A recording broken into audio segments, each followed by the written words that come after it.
Well, for years, the big three Irish provinces, Munster, Leinster and Ulster, have garnered all the headlines. But over on the west coast, a hardy bunch of Kiwis is trying to make a difference at the lesser light of Connacht. Our Irish correspondent Sene Naoupu captured the essence of a few good men and their ladies. Kia ora New Zealand, I'm Sene Naoupu and I'm excited to be bringing you guys a new series for RugbyZone, giving you an insight into the Kiwi lads playing rugby in the Heineken Cup and the Rabo Direct. This week I'm on the west coast of Ireland in the city of the tribes, Galway City, home to Connacht Rugby. So last year was the first time Connacht Rugby had qualified for the Heineken Cup. So I sat down with the guys to talk about how that has influenced the team and also the differences between playing here and back home. We've been here for 3.5 years. We first came over in 2009 and we're halfway through my 4th season with Connacht at the moment. Well, big difference is physicality. I think up here it's a lot more physical. The defences are a lot more honed, I find, than they were back home. We've developed heaps, big time. And first year Heineken Cup was real tough. We sort of felt like we got chucked into the deep end. With Toulouse and Gloucester and that. Yeah. But now I reckon this time now it's just, I think we've come together as a team much better now. Oh, it's a lot colder here. It's different. Rugby's different here too. It's a bit slower.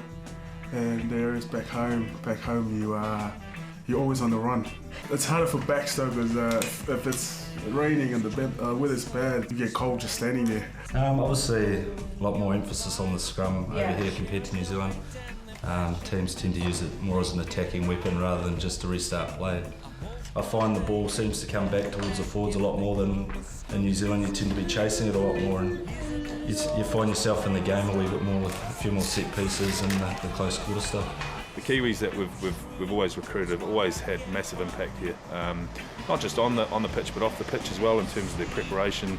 They're always professional, and I think if you asked any of the Connacht lads, the guys that have grown up here, is it good bringing in foreigners and do they add to the environment? Yes, they do. I'd say that is across the board. You'll always find one or two of the foreign lads are right up there amongst the favourites of the crowd.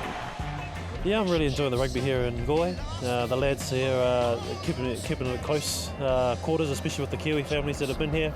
A lot of foreigners here as well, so we've actually had some Irish families help us out as well with the transition and the lifestyle here in Galway, especially the Newell family out in Edinburgh. Yeah, things are looking up for us and we're really enjoying it, and it's home away from home, so we're glad to have that family here.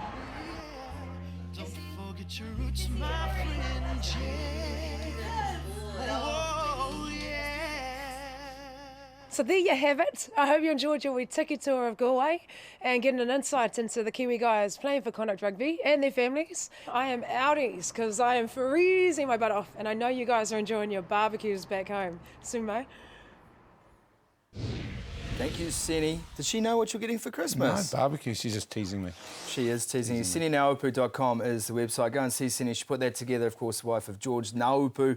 You know what I like about that story, Richard? I see a lot of rugby stories and produce a lot of rugby stories, but getting that insight into the family culture, we treat rugby players like a tradable commodity, and in some respects they are, but you have to realise a lot of them are travelling with wives, partners, children. It is a big operation to pick up and move your life. Yeah, and I'll tell you, when you head overseas too, Sumo, it's important that you've got the support of your family, and that they're probably more involved when you're offshore because you're away from your normal support groups.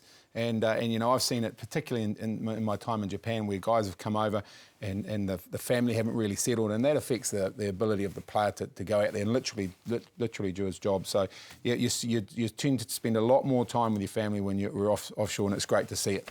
The Connacht boys, in a way, the club, I guess, suffers a little bit because, as we mentioned, there are the three Irish giants, and Ulster now on the rise, and Connacht have struggled. They were in Heineken Cup last year. This year they're in a tough pool again, and Galway's not really known as a footy city. So, yeah, I guess kind of tough still for those Kiwi boys in a town that's not as passionate about the code as Cork or Limerick, for instance. Yeah, but I'm pretty sure that they probably enjoy that kind of might enjoy that kind of environment, and the fact that they have a greater input. You know, I'm looking at that story, I was like, gee, there's a lot of them there. But as you say, you know, it's not really a rugby area, not renowned for it. So they're obviously bringing in this experience. And what it was great to also hear in that is that the input that those blokes are having off the field, because you know, in a town that's trying to establish itself as a rugby entity, what those guys do off the field is equally important in that environment as to what they do on it. Good knowledge. I appreciated that. Let's get the crystal ball out, Pod, because round 4 of the Heineken Cup is coming to you all weekend long right here on